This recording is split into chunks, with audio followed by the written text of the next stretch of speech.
আসসালামু আলাইকুম রহমতুল্লাহি ওয়া বারাকাতুহু। আপনারা সবাই কেমন আছেন? আশা করি ভালো আছেন। আজকে আমি আমার এখানে বাসায় একটি জবা ফুলকে গ্রাফটিং করে কয়েকটি জাতে পরিবর্তন করব। এটি আজকে আমি আপনাদের দেখানোর চেষ্টা করব।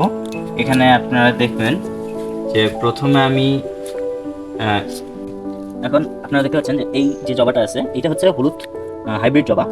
এইটাকে আমি গ্রাফটিং করে বিভিন্ন জাতে কনভার্ট করব। এটা কেটে নিলাম।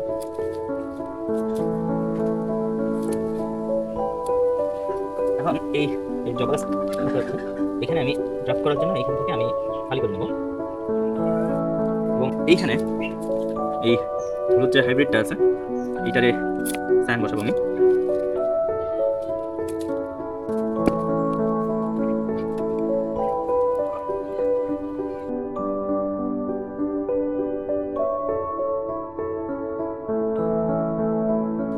দেখা যায় এখানে প্রথমে আমি কেটে নেব যেন কোনো একটু সমস্যা না হয়। পিছন পাশে হালকা কেটে নেব। এটা দেখবো যে এক সাইড, যে কোনো এক সাইড আমরা আমার মিল করে নিতে হবে। তারপর তুলে দিয়ে আবার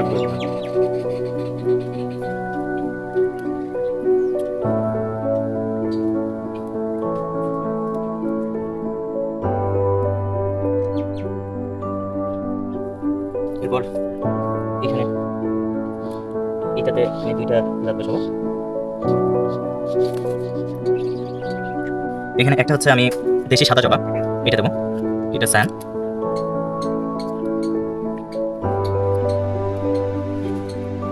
সাদা জবা এটা একইভাবে এক সাইড মিল করে দেবো।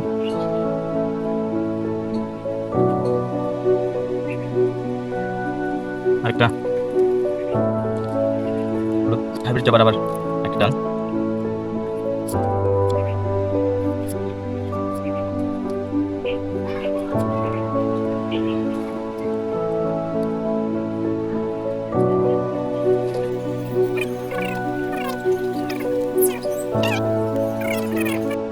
এই দুইটা টিপ আমি এখন এই পলি ব্যাগ দিয়ে লাগিয়ে দেবো যেন ভিতরে বাতাস বা কোনো পানি না ঢুকে যায়।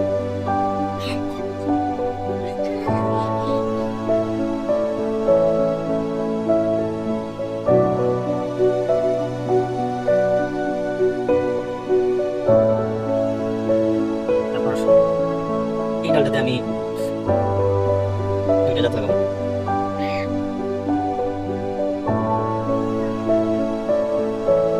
একটা হচ্ছে হাইব্রিড গোলাপি জবা, একাধিক পাতি।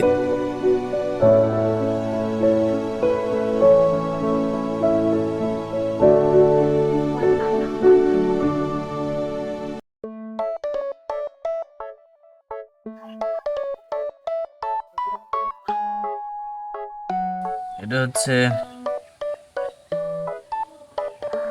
গোলাপি হাইব্রিড জবা।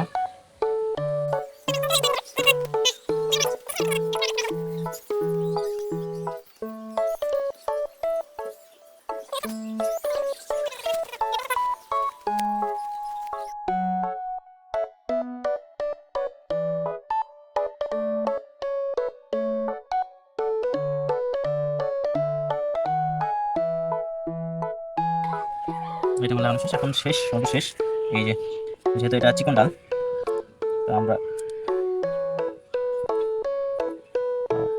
এটা হচ্ছে স্টাইলিশ জবা। গাছটাই সুন্দর দেখতে। এটার মূল জবাটা হচ্ছে লাল দেশি জবার মতো কিন্তু একটু ঝিঝরা কাটার মতো। আচ্ছা নিয়ে দাও। তারপর এটা দিয়ে লাগিয়ে দিই।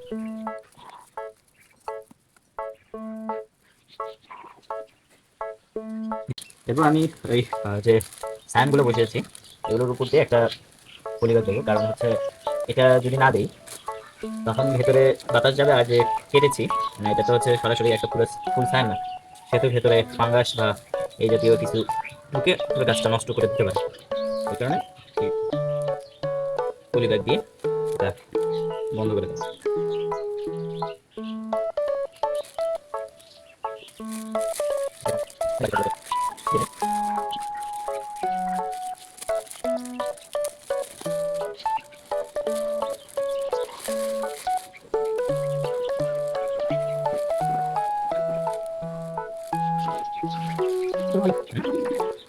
প্রতিটি এই ডালকে এইভাবে র্যাপিং করে তারপর মুড়ি দেওয়ার কিছুদিন পরে আবার নতুন করে এগুলো থেকে কুশিটা হবে এবং এই গাছটা যখন জোড়া লেগে যাবে তখন আমরা এই পরিব্যাগগুলো খুলে এটাকে একটি কলম দিয়েছিলাম এখানে কাছে নেই। দেখতে পাচ্ছেন যে এইখানে পলি ব্যাগগুলো তুলে ফেলেছি, এগুলো যখন কুচি এসেছে দেখতে পাচ্ছেন যে অনেক সুন্দর কুড়ি এসেছে। এই মোট 5টি জাতে লাগিয়েছিলাম, একটি জাত মারা গেছে অবশ্য। আলহামদুলিল্লাহ যে এটা হয়েছে, তা আশা করি ওইটারও সবগুলো করতে হবে ইনশাল্লাহ। তা আপনারা ভালো থাকবেন, সুস্থ থাকবেন, আল্লাহ হাফেজ।